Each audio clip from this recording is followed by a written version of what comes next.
Tahun 2003 saya juara 3 kabupaten. Terus saya ikut lomba lagi ya tahun 2009 ya. Saya juara 1 kabupaten, juara 1 Jawa Timur ya. Terus 2010-nya dikirim ke Jakarta untuk ikuti lomba nasional. Saya juara 1 nasional. Juara 1 nasional. Lalu diterima oleh Presiden SBY ketika itu. Kuliah nggak perlu lama-lama, yang penting serap ilmunya. Jadi jangan lupa subscribe, like, dan share, Dan nyalakan loncengnya. untuk bisa selalu update diskusi mata kuliah manajemen secara gratis. Assalamualaikum warahmatullahi wabarakatuh. Selamat datang teman-teman semuanya di channel Kuliah Manajemen. Masih bersama saya Albert Stenado. Alhamdulillah luar biasa sekali hari ini kita berkesempatan dan diberikan waktu oleh sosok yang sangat inspiratif. Beliau ini adalah salah satu guru saya, salah satu panutan saya. Dan tidak hanya saya saja, banyak sekali orang-orang yang sudah belajar banyak dari beliau. Tidak hanya di tingkat lokal, bahkan tingkat nasional. Beliau ini adalah sosok inspiratif tingkat nasional. Bagaimana beliau menginspirasi orang-orang dan bagaimana kisah sukses beliau, langsung saja simak bersama dawuh-dawuh dari beliau, Pak Haji Mugi. Apa kabar Pak Haji Mugi? Baik-baik aja. Alhamdulillah. Lama sekali kita nggak ketemu. Oh ya lama. Tapi saya benar-benar walaupun lama nggak ketemu, saya sering kali ingat pesan-pesan dari Pak Mugi. Iya. Kalau misalnya orang itu harus selalu aktif, orang harus selalu belajar, orang harus selalu mengamalkan apa yang sudah dipelajari. Itu pesan-pesan Pak Mugi yang saya ingat. Nah, Pak Mugi, terima kasih Pak Mugi sudah meluangkan waktu pada hari ini hadir di channel kami untuk berbagi inspirasi untuk teman-teman semuanya.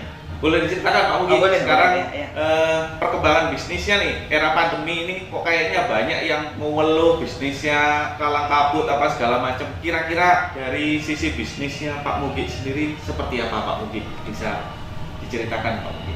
Assalamualaikum warahmatullahi wabarakatuh. Waalaikumsalam. Alhamdulillah saya ya bersyukur pada Allah SWT karena saya dari pemuda memang ingin membangun desa saya. Jadi saya ingin mengembangkan suatu potensi desa, bahwa saya anak desa yang mampu berbuat sesuatu untuk desa saya. Bagaimana? Bangun kemandirian. Kemandirian lewat potensi desa itu ya bisa. Kita tidak boleh berjati ingin menggantungkan diri pada orang lain. Sebenarnya diri kita itu mempunyai suatu potensi yang besar, bahwa kita bisa berbuat sesuatu untuk desa saya. Karena majunya negara ini tergantung majunya desa. Mari kita semua ya, terutama mahasiswa, kembali ke desa. Bahwa desa ini merupakan suatu kekayaan yang besar yang tak perlu dikembangkan. Bagaimana caranya? Ya, kita bangun motivasi. Bahwa diri kita, kekuatan kita ada di motivasi. Dengan motivasi kita bisa berbuat sesuatu untuk apa yang kita inginkan. Setelah itu, kedua adalah kreativitas. Orang kreativitas itu adalah memulai terkecil semampunya. Kita tidak boleh mengharapkan kalau saja ingin gini-gini. Dari terkecil semampunya sudah. Kita bangun. Apa yang kita bisa berbuat untuk diri kita dan untuk orang lain. Yang ketiga adalah inovatif.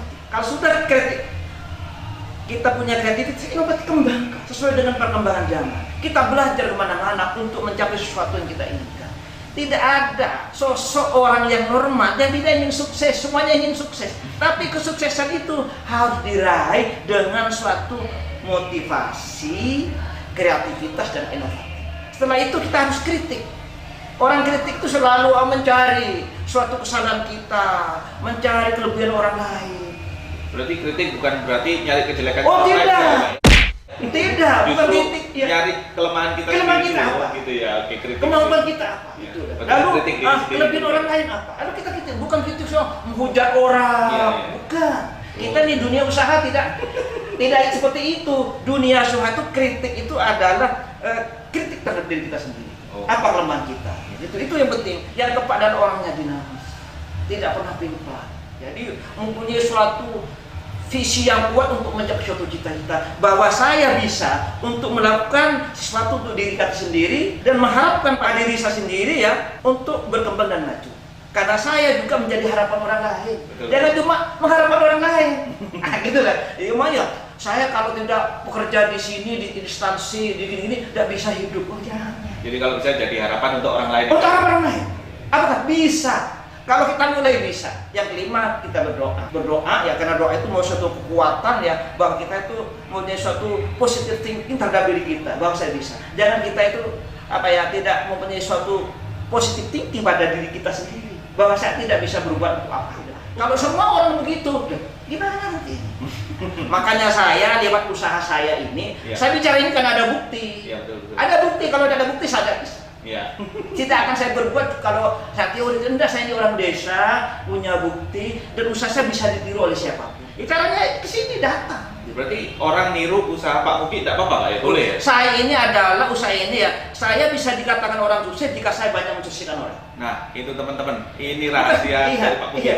Biasanya orang kalau sukses itu merahasiakan jurus kesuksesannya. Tapi justru Pak Muki ini membuka lebar siapapun yang pengen belajar untuk sukses seperti Pak Muki. Boleh Pak Muki? Oh, boleh. Alhamdulillah. Memang Iya. kita tanya begini ya, saya ingin karena usaha saya ini ya, kalau hanya untuk makan sudah alhamdulillah, anak saya bisa kuliah semua sampai mencapai dokter hewan. Alhamdulillah. Ya semuanya sukses lah gitu, alhamdulillah. Memang sukses itu kan relatif gitu ya.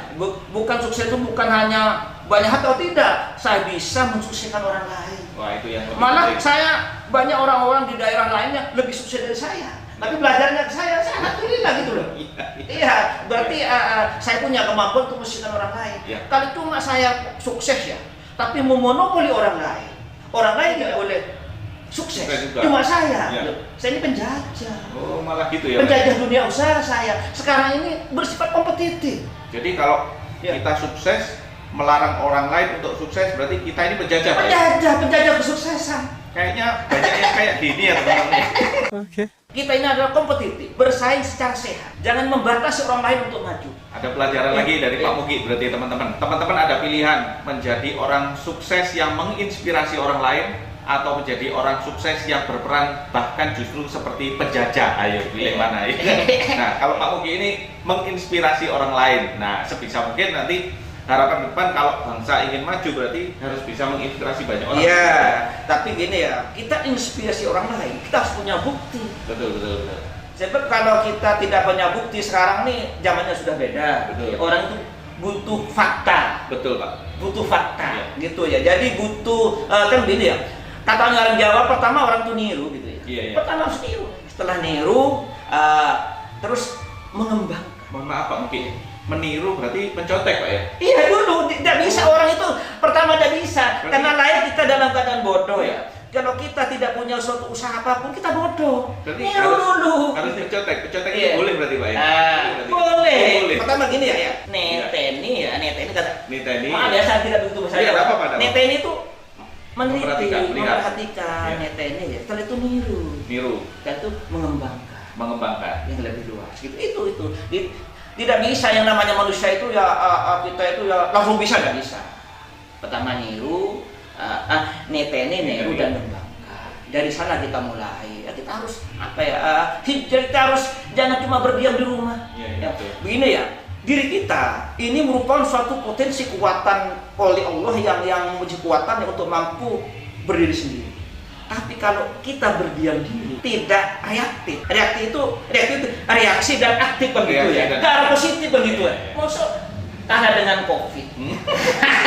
Kalau COVID reaktif kita takut ya. Iya. Kita harus reaktif juga. Oh, reaktif juga. Ada reaksi dan aktif untuk Iya. mencapai sesuatu.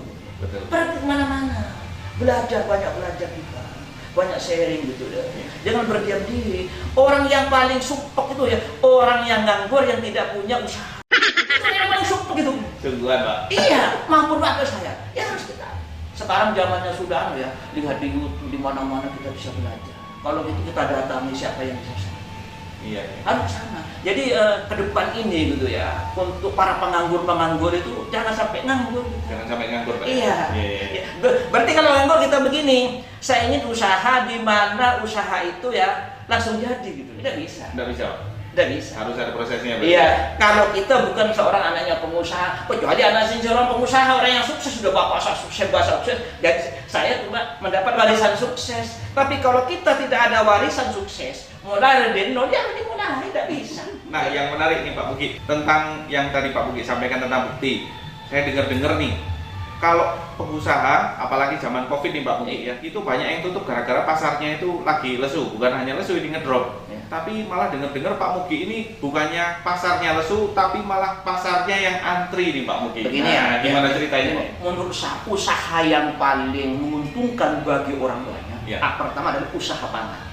Oh, usaha. Karena semua orang butuh pangan. Usaha pangan, Mbak ya? Usaha pangan, karena semua orang butuh pangan. Saya kan pengusaha pangan lokal. Semua orang butuh pangan, meskipun orang sibuk aktif tetap dia makan.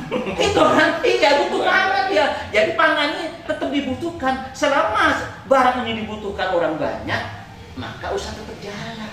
Itu beda. Makanya usaha pangan. Karena usaha pangan itu menurut saya adalah usaha ketahanan pangan nasional yang paling utama. Kalau kita negara itu bisa berkembang jika pangannya sudah mandiri negara kita kan gitu ya. Di keluarga kita pertama yang dipikirkan pangan kan? Iya. Pangan dulu. Lalu yang lain yang gitu. Kalau sudah pangan mencukupi, maka akan berkembang kepada yang lain. Gitu. Jadi memang kalau usaha pangan tidak jadi masalah. Atau pernah tidak ada. Ya. Berarti orderannya antri ini gara-gara memang Pak Muki di bidang pangan ya? Pangan gitu ya, pangan. Malah orang itu ada di rumah semua tidak pergi mana-mana, mana makannya tambah banyak. Kan kopi itu makan yang sehat, Iya. makan yang sehat gitu kan ya, gitu ya, kan gitu kan. Makanya enggak, alhamdulillah permintaan tetap banyak gitu ya. Permintaan tetap banyak. Tetap banyak, malah lebih berkembang dari biasanya gitu. Itu sayang. Jadi kita ya tetap bergerak ya tidak boleh terpengaruh oleh gini-gini, tapi kita ikuti aturan. Aturan apa? Kalau kita di jalan ya ikuti aturan jalan, kalau di masjid kita ikuti masjid. Kalau kita berlalu lintas ikuti lalu lintas. Kan gitu, semua harus ikut aturan, tidak boleh kita itu jalan sendiri-sendiri. Kalau semua jalan sendiri, maka rusak, tatanan kita rusak. Kalau kita tidak tahu jangan sok tahu, kan gitu kan. Karena orang sok tahu itu bisa melanggar aturan. Melanggar aturan. Kalau kita dia tahu sangat tahu sudah lah. Kalau kita tahu, tidak tahu dia diam, tapi berusaha tahu. Kan gitu kan. Sebab kalau kita berusaha itu kita bisa memposisikan diri. Saya harus berbuat apa untuk diri kita dan untuk orang lain. Kan gitu. Jangan main ceplos-ceplos gini ngomong gini ya, tapi dia sebenarnya tidak tahu. Coba main perasaan. Itu yang membuat kita itu saling menghujat antara satu dan lain. Kalau dunia usaha kan dunia analisa. Dunia usaha dunia analisa. Jadi sebelum usaha pasti dianalisa. Untung apa rugi saya. Kan gitu kan. Makanya bukan dunia hayalan, dunia main, Dunia kira-kira. kira-kira udah. Makanya bagi siapa yang belajar sini akan saya kasih analisa. Ini analisanya. Alhamdulillah. Nah, ini analisanya, ini manajemen usahanya. Nah, tergantung pengelolanya. Kan begitu, pengelola yang utama. Maka sesuatu usaha itu ya, secara analisa bagus, secara manajemen usaha bagus. Tapi kalau pengelola Iya, betul. kurang mampu ya, tidak bisa jalan. Kayak juga Pak ya. Ada permasalahan, maka harus belajar. Jadi kalau bisa tuh harus ada semacam kepada siapa saya harus belajar. Itu penting. Kalau kita tidak ada gurunya, siapa yang harus dengan saya. Tapi tidak boleh taklid. Cuma itu tidak bisa. Jadi harus tetap ya dengan mendengar kita belajar, dengan melihat kita belajar, dengan berbuat kita belajar. Kan gitu kan. Makanya kita akan menemukan sesuatu terbaik lah menurut saya. Seperti itu. Ya, jadi salah satu resepnya untuk tetap bisa survive di masa pandemi ini, bahwa salah satu sektor yang digeluti adalah sektor pangan ya. Pangan ya. Bisa diceritakan barangkali Pak Muki sejarah bisnisnya Pak Muki ini sejak kapan dan berawal seperti apa Pak Muki? Kalau dulu saya tidak salah ingat Pak Muki ya, dulu Pak Muki pernah cerita dari berapa pasang ayam gitu Pak Muki. Ini, saya dulu gini, saya seorang pemuda anak desa di desa yang desa tertinggal gitu, desa tidak terbelakang ya. Kenapa tertinggal? Karena desanya itu tandus, luas tapi tandus ya. Sehingga saya pulang ke desa ini, ketika saya jadi mahasiswa saya pulang desa ini, saya harus berada di sini untuk mengembangkan usaha di sini. Oh, jadi Pak Ya. Muki awalnya kuliah, kemudian kembali ke desa untuk membangun desa. Membangun desa. Jadi membangun desa lewat suatu keterampilan karena ada di desa ini cuma ada sapi, ada ayam, ada kambing gitu ya, terus ada pertanian gitu ya. Maka kami milih ayam gitu ya. Karena ayam itu tidak butuh lahan luas, makanya pakannya ya mudah. Tapi kalau sapi butuh lahan yang memang untuk rumput gitu ya. Ada semacam keterbatasan gitu ya. Di sana sulit karena memang contoh di Australia gitu, di Indonesia beda kan. Beda. Sana padang sabana yang apa ya, luas sekali, sini kan sempit ya. Katanya orang-orang petani ini petani gurem cuma sedikit ya. Maka kalau dunia ayam ya enggak. Ayam ini di pekarangan bisa. Di mana pasti orang-orang punya pekarangan kan. Di sana kita buat kultur pameran adalah usaha ayam. Pertama saya cuma 7 ekor. Tahun 7 ekor. Iya tahun 93. Tahun 93 Pak. Iya cuma 7 ekor. 7 ekor. 7 ekor. Saat itu terus berkembang ya. Terjadilah suatu krisis moneter pada tahun 98. Ayam banyak tidak laku, permasalahan, harga dolar melambung tinggi. Tapi ketika itu saya sudah bisa buat pakan sendiri dari bahan lokal. Oh, jadi Pak Muki memproduksi pakan ayam sendiri? Iya, dari bahan lokal. Itu kekuatan saya. Jadi tidak terpengaruh barang impor. Wih, ini barang lokal sudah. Ya. Lokal ini banyak. Nah, jagung sudah ada di masyarakat kita. Dedak atau katul ada di masyarakat kita, ikan ada di masyarakat kita, sudah di Mayangan banyak sudah itu kembangkan. Akhirnya usaha berkembang, lainnya itu mundur ya karena dia ketergantungan Impor. bahan baku pakan impor, saya tidak, maka saya berkembang. Tahun 2003 ya, kita itu sudah saya bisa beli mobil sudah untuk transportasi gitu ya. 2003. Tapi tahun 2003 itu bulan 3 itu adalah hanya namanya flu burung. Saya tidak berpengaruh. Saya tetap ya mengadakan reaktif ke dinas bagaimana caranya ngatasi flu burung kan. Jadi kita harus dengan suatu instansi terkait kalau bisa itu harus reaktif ke sana. Gitu ya. Dengan baik. Iya, jangan kita menjauh. Ya. Karena itu merupakan pelayan kita gitu loh. Pelayan kita paksa begini menjadi akhirnya ditemukanlah suatu vaksinasi. Saya berkembang.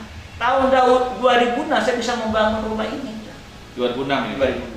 Ini membangun rumah ini, saya membangun breeding ya, netoskan sendiri, lalu sendiri sudah.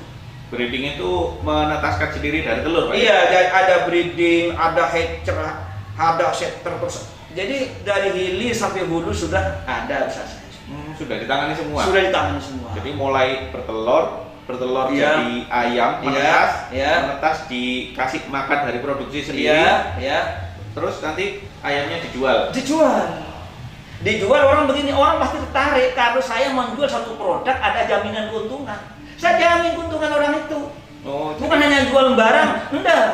Saya ini sosial. Kamu usaha ini begini nanti saya bantu sampai sukses. jadi kalau pulaan ayam ke Pak Muki, Iya. orang ayamnya itu tadi dipakai bisnis, insya Allah pasti untung ya Pak ya? Iya, karena begini ya. Ada orang beli ke saya ya. Orang baru, saya harus belajar dulu. Nanti akan saya cek lokasinya sampean, belajar. Oh, ada program Ada, pembinaan dari contohnya di situ bentuk kandangnya saya ajari, terus ayamnya caranya makan saya ajari, caranya jual produknya saya ajari. Saya ajari semua, karena orang itu dia ketakutan. Bagaimana kalau sakit? Bagaimana kalau sudah nanti saya ajari semua. Iya. Tinggal dirinya mau apa tidak. Tinggal motivasi kita sudah. Tinggal mau ya. Iya, itu sudah. Jadi tapi memang gini ya.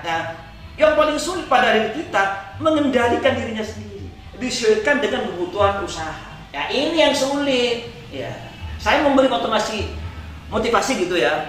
Bagaimana mengendalikan diri kita ini harus diatur oleh usaha. Jangan sampai usaha diatur oleh saya. Jadi tuntutan usaha itu ada, itu harus dipenuhi, terutama pasar.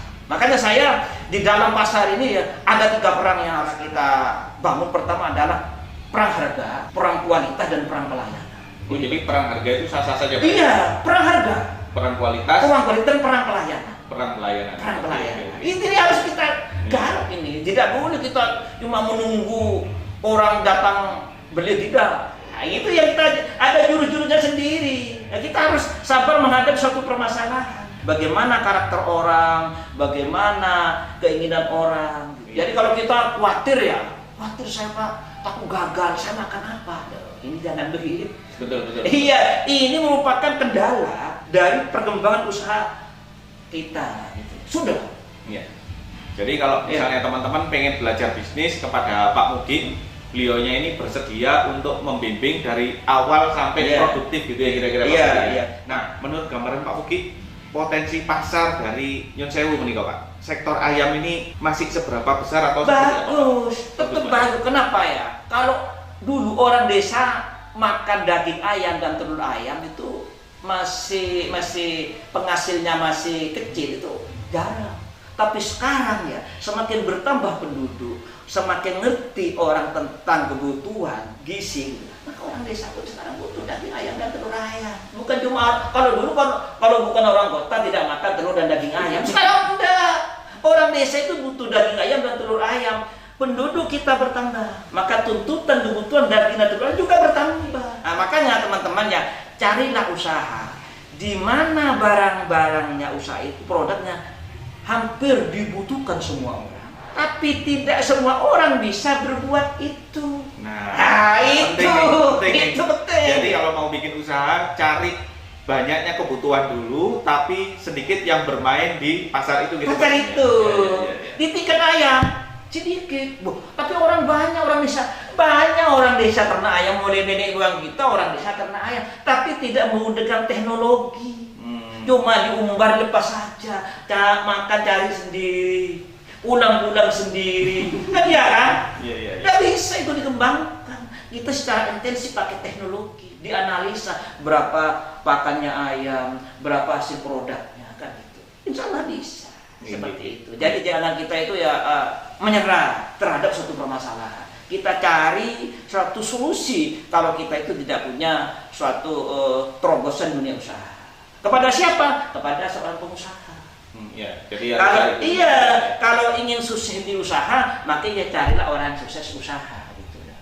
Kalau ingin cari usaha di penangkapan ikan, ya dekat dengan nelayan gitu loh.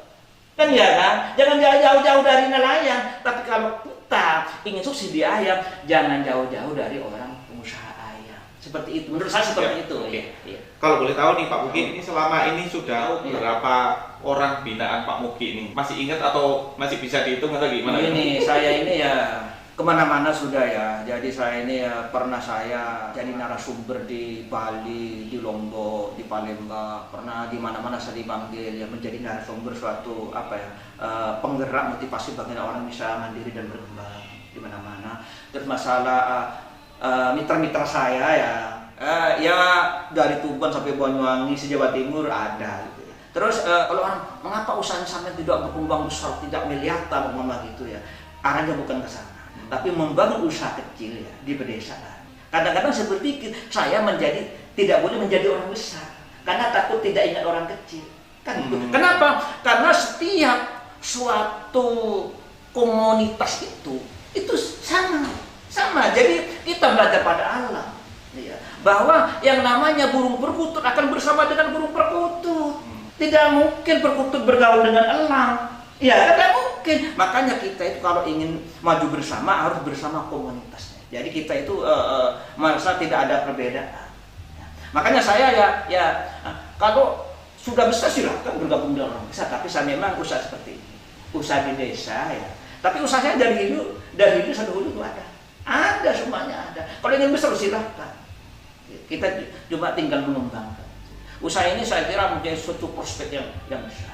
Memang kalau kita lihat di dunia peternakan, yang paling berpotensi adalah dunia usaha. Di mana-mana ada pabrik ayam, ada pabrik pakan ayam. Makanya selaku anak desa kembangkan di desanya secara mandiri. Saya siap untuk dipanggil di mana gitu ya, dan saya didatang. Wah. Apa bayar? Usah bayar. Jadi belajar ke beliau ini gratis teman-teman. Dan beliau siap mendampingi sampai teman-teman bisa berhasil di industri di bisnis ayam gitu Pak Mugi. Iya. Nah, Pak Mugi, kalau boleh tahu nih tentang ini Pak Mugi, tips merawat ayam secara sederhananya, kira-kira permasalahan apa yang sering dihadapi para peternak ayam dan kira-kira menurut Pak Mugi apa solusi terbaik untuk merawat ayam itu tadi? Begini, kendala utama di ayam ini adalah penyakit. Ya.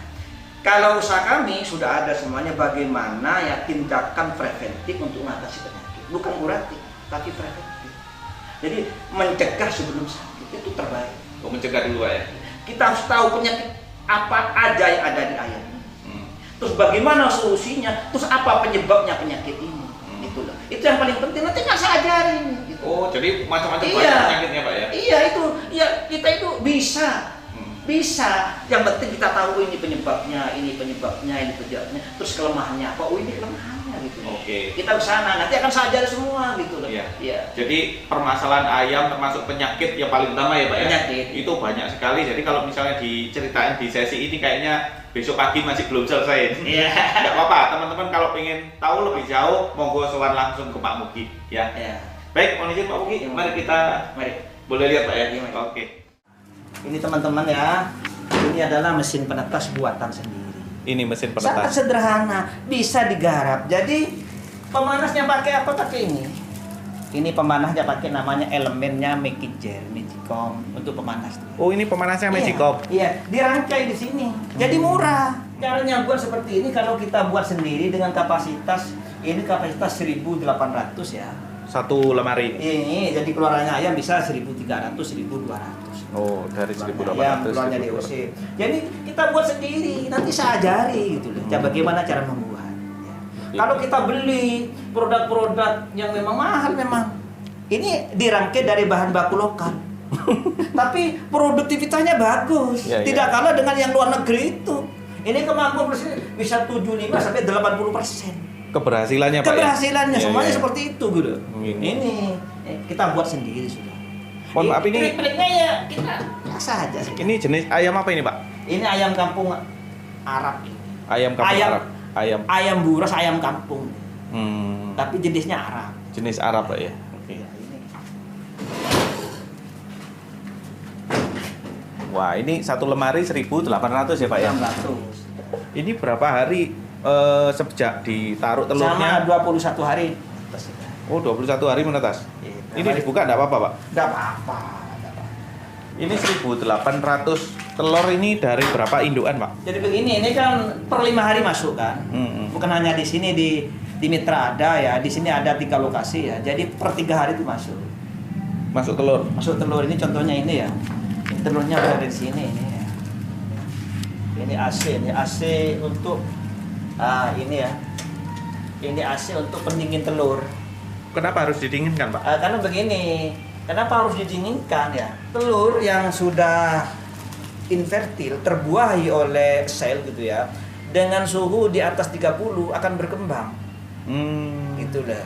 Makanya kalau berkembang ya, tidak terus berkembang ini nanti takut mati selnya. Oh, rusak Pak ya. Makanya sebelum masuk mesin tetes ya, ini kan bagaimana tidak berkembang dengan suhu antara 20 sampai 21 derajat, diam tidak berkembang. Oh, diem. Tapi tetap hidup Pak ya. Tetap hidup, tapi sekali masuk sana ini dengan suhu 37 sampai 38 berkembang terus sudah. Mantap. Kalau tidak pakai AC ya, suhu di sini rata-rata kan 32 derajat ya, akan berkembang. Tapi kalau malam turun menjadi 26 derajat. Nah, ini yang penyebabnya akan mati nanti. Kalau terus berulang-ulang berkembang tidak. Ada panas Pak ya? Iya, Greges. sekali berkembang terus berkembang. Iya. Nah, gitu, seperti itu. Oke, siap. Makanya siap. harus di AC. Paling lama di AC itu kalau bisa jangan sampai lebih dari 12 hari. Itu Kalau lebih berarti mati Pak. tidak mati, tapi persentase daya tahannya bisa mencapai 60% cuma. Oh, turun Pak ya. Iya, turun. Tadinya 80 jadi 60. Iya, turun nanti. Ya, kurang Siap. bagus ya. Oke. Monggo Monggo. ke breeding. Monggo Pak. Saya membangun kandang ini ya, 3 kandang. Nah, ini bahan lokal, bahan bambu semua. Karena keterbatasan dana. Oke, akhirnya saya memotivasi. Harus ada, saya katakan, kreatif dan inovatif. 3 kandang ini ya, setelah dibangun suatu teknologi baru, menjadi setengah kandang itu kapasitas. Kapasitasnya. Iya, 3 kandang ini dengan luas 32 ya, kali 6 gitu ya. Ini separuh kapasitas kandang itu. Oh, masih an. Karena apa? Di sistemnya berubah. Kalau dulu tuh ya 2 meter kali 1 meter ya. 2 meter kali 1 meter itu untuk 1 jantan ya, 7 betina. Kalau sekarang enggak itu. Itu sekarang itu ya 50 cm ya kali 2 meter untuk 7 betina 1 jantan. Berarti kapasitas 3 kandang Iya. dimuat setengah kandang. Kandang itu. Oke. Monggo kita lihat. Mari. Ini model kandang. Jadi begini ya. Ya. Kalau yang baru sekarang kan pakai besi ya. Ya. Pakai besi. Ini pakai kayu bekas. Tapi baru.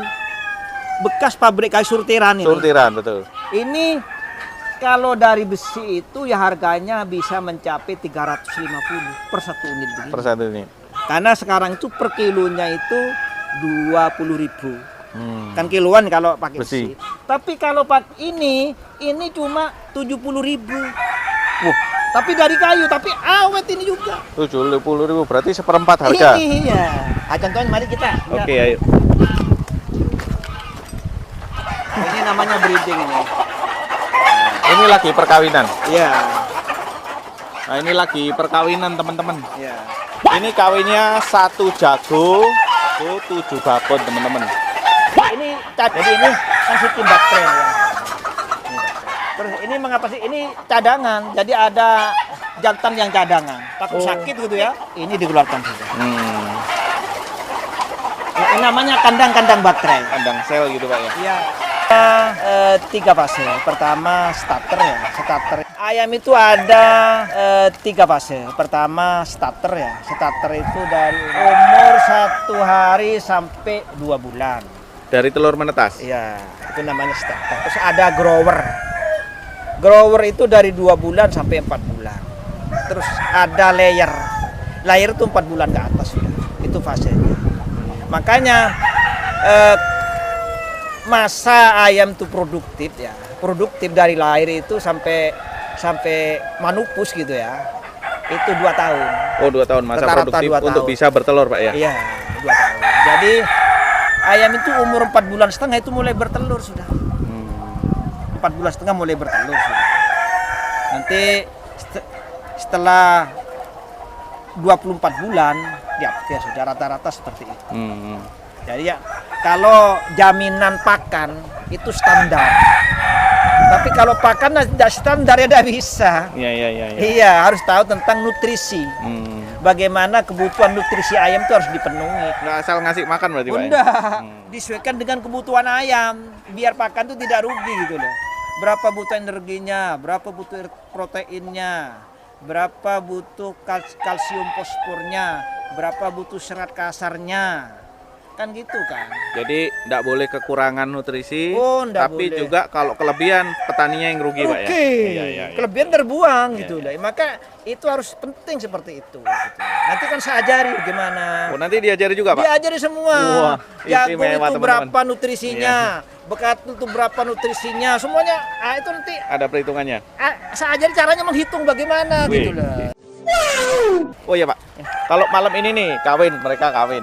Mulai keluar telur dari betinanya kapan, Pak? Kalau ayam itu mulai jam 9 sudah ada yang nelor sudah. Oh, berarti besok kita cek kalau keluar telur berarti langsung Iya, biasanya Kita- begini. gimana? Biasanya paling tidak ayam itu kawin 4 sampai 3 hari 1 kali cukup sebetulnya. Bisa membuai sudah. Berarti tiap hari ini ada telur yang bisa diambil, Pak ya? Iya, tiap hari diambil.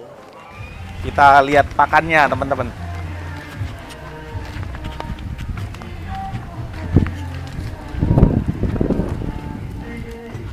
Ini pabriknya Pak Mugi nih. Bagaimana beliau bisa merancang suatu bisnis dari hulu ke hilir, beliau kuasai semua. Nah, ayo, Ini gimana? namanya mixer buatan sendiri. Mixer buatan sendiri. Ya. Nanti teman-teman kalau bagaimana caranya membuat seperti ini. Oh, diajarin bikin mesinnya? Iya, ini caranya membuat seperti ini gimana? Ini buat ngaduk pakan Iya, ya? mencampur pakan gitu. Ada pemecah, itu pemecah. Wah, boleh lihat, Pak ya? Sederhana aja, ini pemecah jagung gitu ya. Ini Pakai pemecah diesel, jagung. pakai diesel. Iya, ini pemecah jagung. Ini pemecah Sederhana sekali. Oke. Ini apa nih, Pak? Pembibitan. Wah, ini pembibitan, teman-teman. Ini kandang berapa ekor ayam, Pak? Ini kapasitasnya ini 1.200 sih, sampai umur 2 bulan. Ini kan masih umur 1 bulan ini. Oh, ini ayam umur 1 1 bulan. bulan. Baru 1 bulan, berarti 3 bulan lagi siap bertelur, Pak ya? Iya. Ini yang umur berapa, Pak? Ini umur 50 hari. Umur 50 hari. Wah, ini teman-teman, umur 50 hari. Jantan semua sudah. Oh, ini jantan semua. Jantan semua. Nggak bisa bertelur. Kan jantannya lalapan. akan kan dipotong kan. Oh, iya Untuk lalapan juga untuk lalapan. gitu, iya. Iya. Betinanya ditelurkan. Oh, ini nanti loh, bukannya jantannya yang dapat 7 istri itu, Pak? Oh, itu harus dipilih ya, diseksi mana jantan yang kiranya itu yang bagus lah. Kalau untuk diambil turunannya gitu ya, Iya, harus yang bagus dari anatomi, dari genetiknya itu harus ya. Oh, jadi dari ini semua nanti diseleksi lagi. Iya, ya. Terus nanti ada caranya, ada ilmunya bagaimana mengawinkan ayam, bukan sekedar kawin. Jadi tidak boleh inbreeding. Maksudnya inbreeding tidak boleh kawin saudara. Udah boleh. akan muncul gen resesif kalau kawin saudara, jelek nanti gen. Tahu saudara apa ndaknya itu dari mana, Pak? Apanya? Tahu saudara apa? Ya, jantannya tidak boleh ngambil dalam satu kandang ini. Oh gitu, iya. Iya. Harus cari kandang lain ya, teman-teman yang lain di mana gitu ya, yang bukan satu breeding dari ini gitu loh. Saya kan banyak mitra-mitra gitu Iya. ya. Kamu buat breeding sendiri, banyak buat. Oh. Nanti kawinkan. Oh, tuker. Iya, gini. Tuker lagi ya, Pak, ya? Iya. Dari silsilah itu, oh ini masih tidak saudara. Tidak saudara. Gitu. Ya. Kalau- Wah, bahaya, Pak ya. Iya, tidak boleh kawin saudara, itu akan Siap. muncul gen resesif. Oh, telurnya enggak bagus atau ayam Pertama, gen resesif itu nanti ada muncul satu individu baru yang tidak tahan terhadap penyakit. Oh, gampang penyakitan, Pak, ya? Tingkat kekebalannya itu Lemah. lemah. Atau muncul warna lain, individu baru yang tidak sama dengan ini. Jadi bagi teman-teman semuanya, sebagai generasi penerus bangsa nih, generasi milenial atau generasi Z, apapun lah namanya ya, pokoknya generasi yang nantinya akan berproduktivitas di dunia usaha masing-masing. Nah, di sini ada salah satu prestasi Pak Mugi, yaitu sebagai sosok pemuda yang kembali ke desanya setelah lulus kuliah gitu, Pak ya, untuk membangkitkan perekonomian di desanya dan menjadi juara 1 nasional. Kita bersama Pak Mugi, banyak hal yang baik teman-teman, itu tadi perjalanan kita bersama Pak Mugi, banyak hal yang bisa kita pelajari. Semoga bermanfaat untuk teman-teman semuanya. Terima kasih. Assalamualaikum warahmatullahi wabarakatuh. Kuliah nggak perlu lama-lama, yang penting serap ilmunya. Jadi jangan lupa subscribe, like, dan share, dan nyalakan loncengnya untuk bisa selalu update diskusi mata kuliah manajemen secara gratis.